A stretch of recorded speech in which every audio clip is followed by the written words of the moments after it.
Hello everyone, मैं counselling psychologist Anchal Sharma Bhatia neuropsychiatric hospital से। आज हम एक टॉपिक पे बात करेंगे जो कि पेरेंट्स के लिए बहुत इम्पॉर्टेंट टॉपिक है, ऑटिज़म।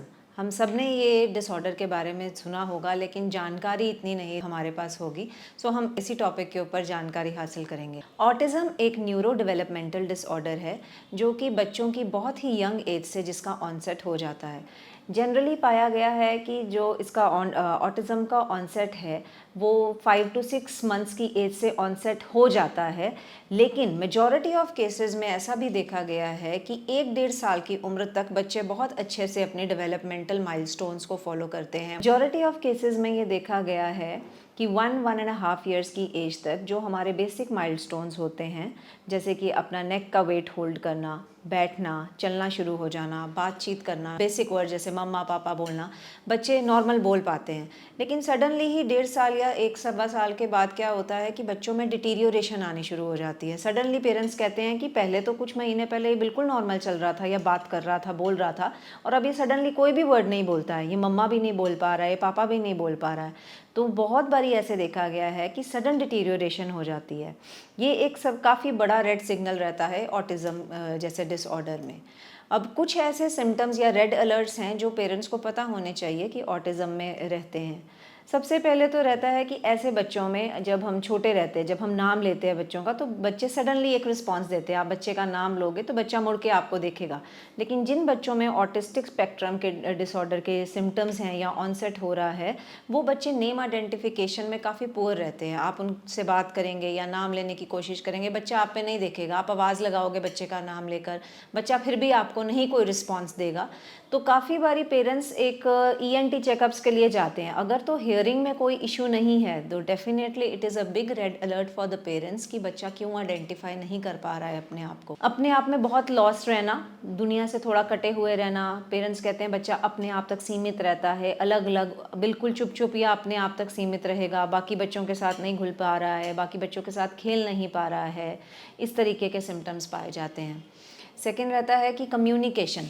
बच्चा अपने आप को बेसिक नीड्स जो उसकी होती हैं उसके लिए एक्सप्रेस करने के लिए क्या करता है। छोटा बच्चा हमेशा आपको इशारे से कोई चीज़ बताएगा कि मम्मा मुझे वो चाहिए, मुझे वो चॉकलेट चाहिए। या आप भी अगर उसको बता रहे हैं कि बेटा वो देखो एरोप्लेन जा रहा है, वो देखो एक रेड कलर की कार है, तो जनरल बच्चा आपकी हर कमांड को फॉलो करता है और उस तरफ देखता है। ऑटिस्टिक बच्चों में ऐसे देखा गया है कि वो जो आप इशारा दे रहे हैं या डायरेक्शंस दे रहे हैं, बच्चा उसको नहीं फॉलो कर पाएगा। आप इधर बोल रहे हैं, बच्चे को नहीं पता चलेगा कि आप इस डायरेक्शन में बता रहे हैं, वो कहीं और देखता है।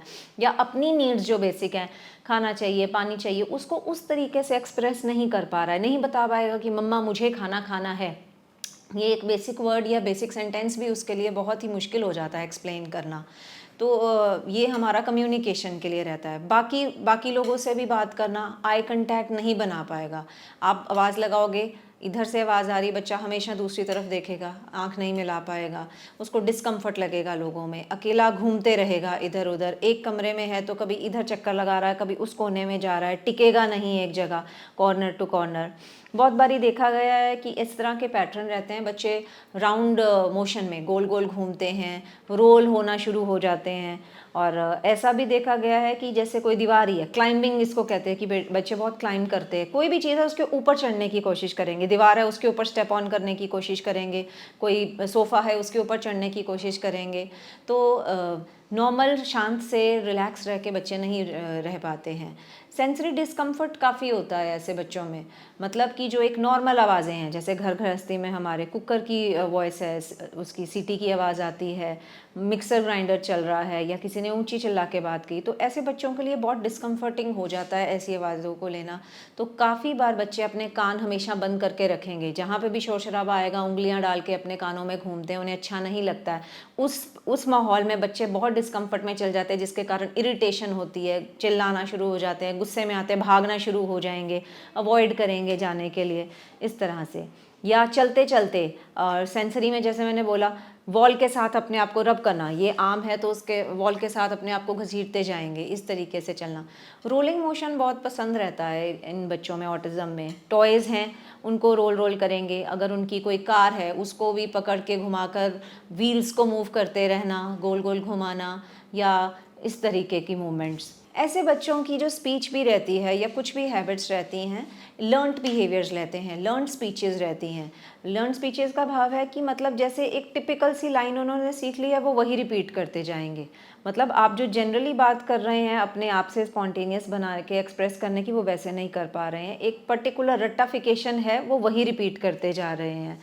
पर्टिकुलर फिक्स पैटर्न्स, कोई काम करना अगर आप उस बच्चे को अच्छे से सिखा देंगे, जैसे मान लो 1 2 3 आपने सिखा दिया, वो 1 to 10 बहुत अच्छे से सुना जाएंगे, लेकिन मम्मा मुझे यहाँ जाना है वो ये नहीं बोल पाएंगे। तो एक लर्नड बिहेवियर है। सिस्टमैटिक वर्क, सिस्टमैटिक काम करना, फिक्स पैटर्न्स में काम करना। ऐसे बच्चों को आप कोई भी रूटीन में डालोगे, सुबह से लेकर शाम तक एक उनका फिक्स पैटर्न बन जाएगा। इतने बजे उठना है, इतने बजे यही पेंसिल बॉक्स से पेंसिल निकालनी है, इतने बजे यही काम करना है, ये गेम अब खेलनी है, ये एक ही गेम को रेपिटेशन खेलना है। अगर आप फ़ोन दे रहे हो तो वीडियो, वो बार बार एक ही वीडियो लगाते जाएंगे। अगर आपने कोई गेम दी है तो उनकी वो फेवरेट गेम है, वो वही गेम खेलता जाएगा बच्चा। आप कोई नई चीज़ उनको इंट्रोड्यूस करवाने की कोशिश करेंगे, ट्रांजिशन बोलते हैं, कोई नई पैटर्न में लेकर आने की कोशिश करेंगे, कोई नया रूटीन फॉलो करवाने की कोशिश करेंगे, तो बच्चे बहुत डिस्कम्फर्ट में चले जाते हैं, बहुत वो एक्सेप्ट नहीं कर पाते उस चीज़ को। तब पेरेंट्स को बहुत मुश्किल आती है इस चीज़ के लिए। तो ये कुछ ऐसे हमारे रेड अलर्ट्स हैं जो ऑटिज़म में पाए जाते हैं। सो तभी हम पेरेंट्स को ये वीडियो इसीलिए बनाई जाती है कि आप अवेयर रहें, आप थोड़े जानकार रहें, क्योंकि हमारी सोसाइटी में इस चीज़ को ज़्यादा इम्पोर्टेंस नहीं दी जाती है। और जितनी जल्दी हम ऐसे डिसऑर्डर्स को हम पकड़ पाएँ या उनको रूल आउट कर पाएँ और प्रोफेशनल हेल्प लें, उतनी ही जल्दी इस चीज़ को ट्रीट किया जाता है। क्योंकि ऑटिज़म एक ऐसी प्रॉब्लम है या एक ऐसा डिसऑर्डर है जिसमें बहुत सारी थेरेप्यूटिक वे से हम बच्चों को ठीक कर सकते हैं। More of counsellings, more of therapies हैं जो इसमें हेल्पफुल होती हैं, ताकि हम बच्चों को मैनेजेबल रखें, ताकि बच्चे आगे जाके अपनी ज़िंदगी थोड़ी बेटर तरीके से जी पाएँ, कम्युनिकेशन स्किल्स बेटर हो जाएँ, स्पीच डिसऑर्डर जो उनको आ रहा है या डिलेड स्पीच जो है वो बेटर हो जाए, स्कूल में अगर हैं तो बेसिक चीज़ें वो कर पाएँ, ताकि उनकी लाइफ लॉन्ग ये प्रॉब्लम बढ़े नहीं। सो सूनर दैट इज़ बेटर। जितनी जल्दी इस चीज़ को हम रूल आउट करें, जितनी जल्दी हम इसकी हेल्प लें प्रोफेशनल, उतना ही बढ़िया। So kindly spread this information with your loved ones. जहाँ पे भी आपको लगे कि ये ज़रूरत है या आपको कुछ दिख रहा है अपने रिलेटिव्स में, किसी के बच्चों में, प्लीज़ अवेयर कीजिए। इस चीज़ को हम ट्रीट कर सकते हैं, इसको इग्नोर नहीं करना है। जितना जल्दी उतना बढ़िया। Thank you for watching. Thanks.